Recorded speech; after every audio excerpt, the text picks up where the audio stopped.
The Ninth Symphony of Ludwig van Beethoven, a major work, still one of our greatest works in the literature for orchestral players and singers.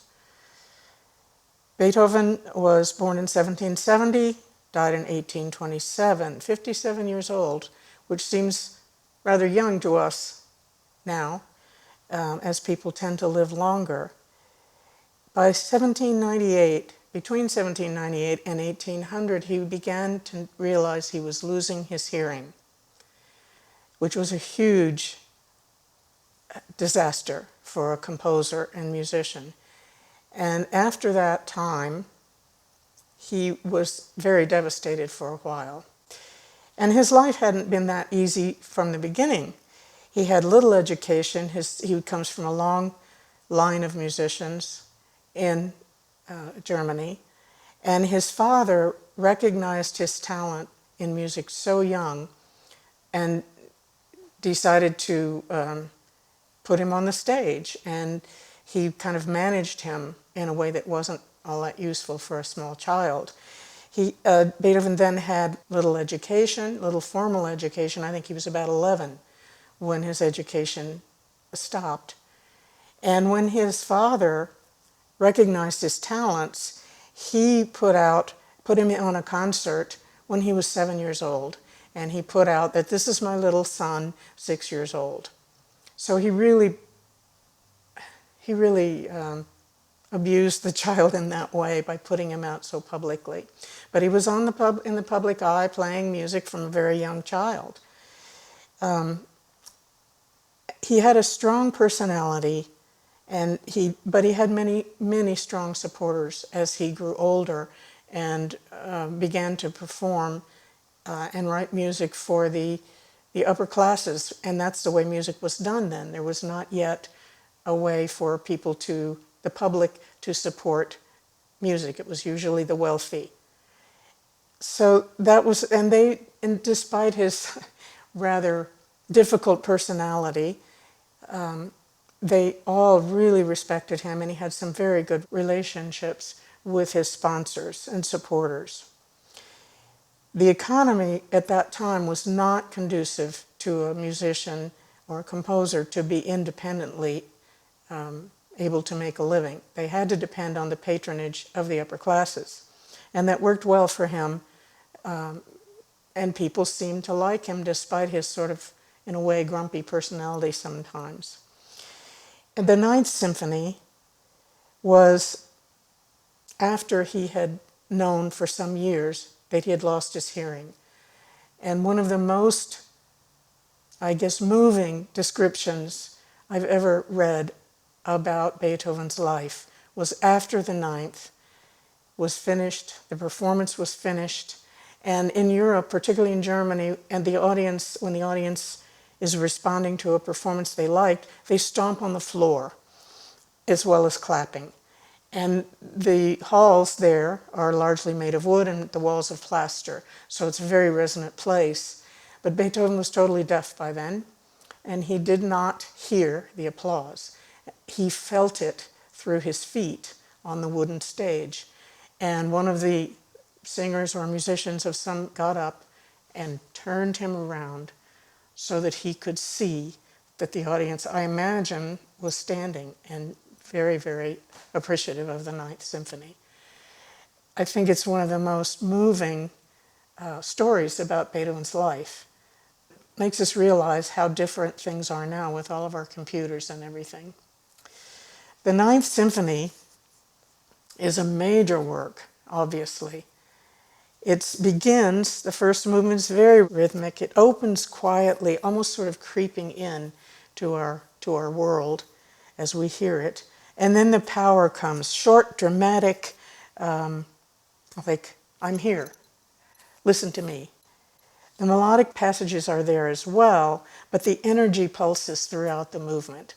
It's a really wonderful movement with a quarter, dotted eighth and 16th and quarter, bum, bum, ba-bum, bum, bum, ba-bum, and then quiet in between. Very energetic melodies. A lot of energy, movement, and contrast. the rhythm, the power, the colors in the orchestra as the melody changes from section to section. Very, very energetic. The second movement, the power of the orchestra is as a unit.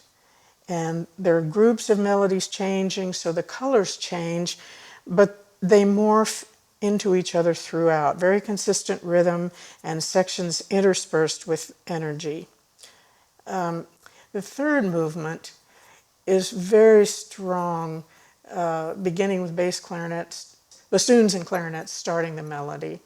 And the strings take the melody and develop. It's a very tender melody in the strings, sort of the hidden side of Beethoven's dramatic personality, and he was pretty aggressive. Then the winds and the clarinet take the melody, and the solo part goes up to a high pitch, and then the strings come in with a tender melody. So it's in the video that I watched, the faces of the players are so tender as they're listening to this music unfold when they're not actually playing. It's really nice to see. There's a very lovely clarinet duet and rare clarinet in the movements. The melodies compete in the first movement with strong undertones at the end, and chords are very dramatic, dotted 8/16, bam, ba-bam, ba-bam melodies. Then we've spoken already about the power of the second movement. The second movement is almost as if he's stamping his foot, saying, listen to me, paying attention to me. These are my pieces. And of course, the really tragic thing as I worked through thinking about this piece is that he couldn't hear it. It was all coming from his mind, from his head, and memories of how the instruments would sound. It sounds impossible, but here we have the evidence that it worked, and he was able to compose this wonderful piece without being able to hear it. There is a lot of conflict in the second movement between the strong parts and the very tender parts.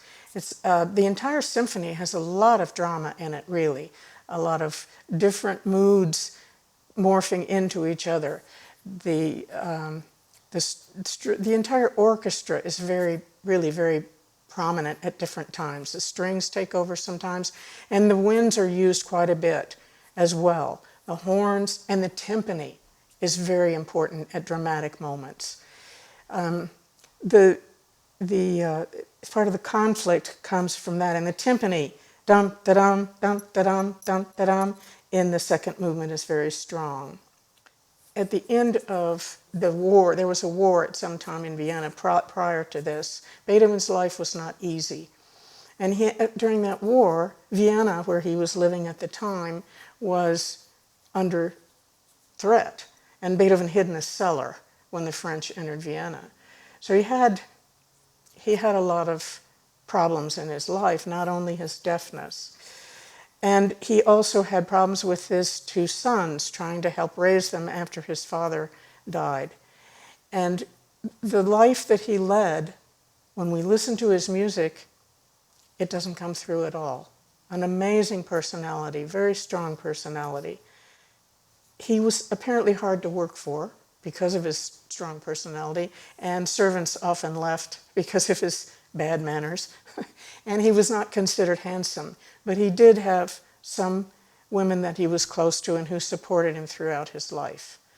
And the intelligentsia, the upper classes, were very welcoming to him during his lifetime.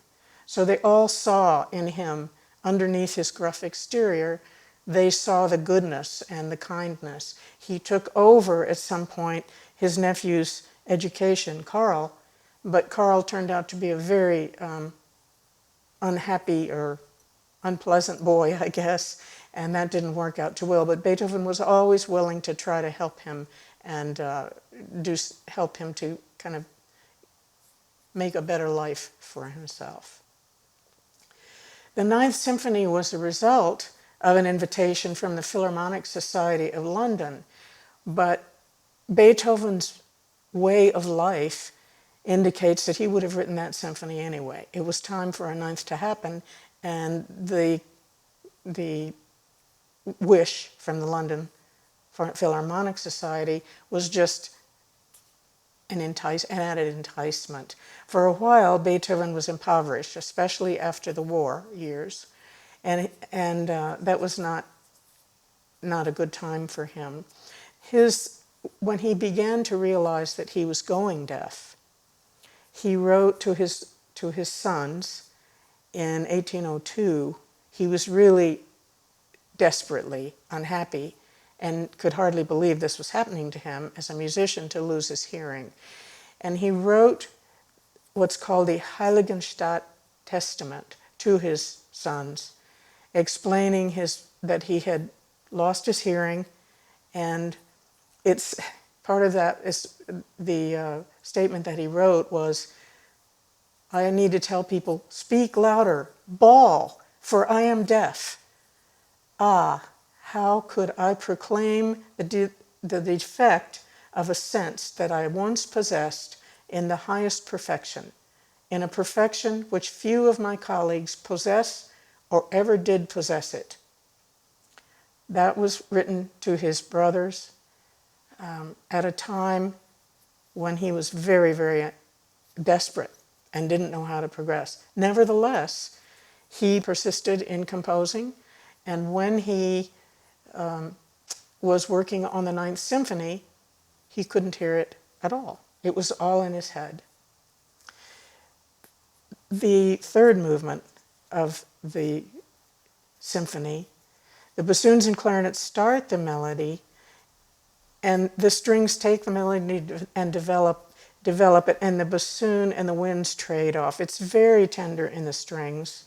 And when I was listening to it, I was thinking, he was thinking in his mind, please understand me. I feel like this is a bit of a love song to all of us, some of his most beautiful writing. And the strings and the winds do sort of trade off with this tender melody. The faces of the players in the recording that I listened to are very tender when they're not playing. They're obviously very much involved in the sounds that they are hearing and creating. The melodies do compete. There's some dark undertones, particularly in the first. There's a sort of a crawling melody and strong chords with dotted rhythms. Dum, da-dum, da-dum, the phrase comes again. So there's power versus tenderness. There's strength versus conflict. After the Heiligenstadt Testament, written to his brothers about his deafness, this was in October of 1802. So he still had several years to be a composer and to put out a lot of wonderful music. There's very strong drama, dynamic contest, and energy as he proclaims his deafness. He's really speaking out in the drama that this has caused for him. In the ninth, the fourth movement, of course, is this movement is called, this symphony is called the choral symphony because it does involve a large chorus and 4 soloists in the last movement. And that is unique among certainly the works of his time. The bassoons add a counter melody to the strings. It's so beautiful there. And then the brass comes in with a very strong accented melody. The bass baritone vocal solo begins the melody at the end. And then the other singers come in. It's absolutely gorgeous and very, very moving to hear these singers. And then the chorus comes in. So the chorus enters, the melody is decorated. Supposedly, I have read that particularly for the higher voices, the writing is not always very comfortable for the singers. But the modern singers are used to it, of course, because of having the ninth in the repertoire for so long. This symphony is a testament, really, to the human ability to overcome disasters, to overcome problems, to continue to create and develop and work to the good and betterment of all of our family, our human family. He also took a little bit, tried to help his nephew, who was apparently an unruly child, and he was very good at donating his services at some times. Some part of his life, he was fairly well off, and then in other times, especially during the war years, he was impoverished. So his life was full. It was very rich in times, and it was also very difficult in times.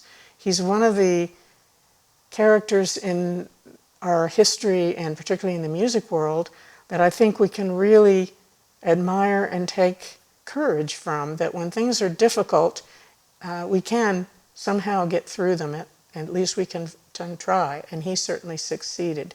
The Ninth Symphony is really a testament to human creative ability. And I'd like to just play a bit now from the end of the fourth, where the quartet comes in.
Sanfte Flügel fallt, deine Sonne